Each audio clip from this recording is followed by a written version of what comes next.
আজকে সকাল সকালে গরম গরম মুড়ির মোয়া বানিয়ে নিলাম, আর এটা দিয়েই সবার সকালের ব্রেকফাস্ট হলো। বাবা মাত্র স্নান সেরে এসছে আর ব্রেকফাস্ট করছে।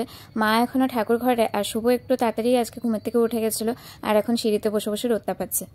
পাপা এখন কাজের দিকে বেরিয়ে যাচ্ছে, আর শুভও এখন অফিসে বেরিয়ে যাচ্ছে। আর এর মধ্যে আমার আর মায়েরও সকালের খাওয়া শেষ হয়ে গেল। আর আজকে যেহেতু মঙ্গলবার, মা তাড়াতাড়ি করে রান্নাও সেরে নিল। আজকে নিরামিষ সেই হয়েছে। শুভ খেয়ে বেরিয়ে যাওয়ার পরে কিছুক্ষণ পরে পাপাও এসে পড়লো, আর আমি, মা আর পাপা তিনজন মিলে আজকে বড় ঘরেই খাবার খেলাম। খাওয়ার শেষ হওয়ার পর আমরা তিনজন মিলে কিছুক্ষণ টিভি দেখলাম আর আড্ডা মারলাম। তারপর আমি সন্ধ্যা দিতে গেলাম গিয়ে। 2000 years later. আজকে একটু দেরি হয়ে গেছিলো শুভর ঘরে ফিরে আসতে, কিন্তু আসার সঙ্গে সঙ্গে আমাকে একটা সারপ্রাইজ দিল। আজকে যেহেতু ভ্যালেন্টাইন্স ডে, কিন্তু আমি আশা করিনি ওর কাছ থেকে কোনো কিছু যে গিফট পাবো বলে। তাও আমার জন্য প্রত্যেক বছরই এই জিনিসটা করেও। আমি খুব মোমো খেতে ভালো পাই, তো আমার জন্য আজকে মোমো নিয়ে আসলো। তো ব্লগটা এখানে আজকে শেষ করছি, আবার দেখা হচ্ছে কাল থেকে। টাটা।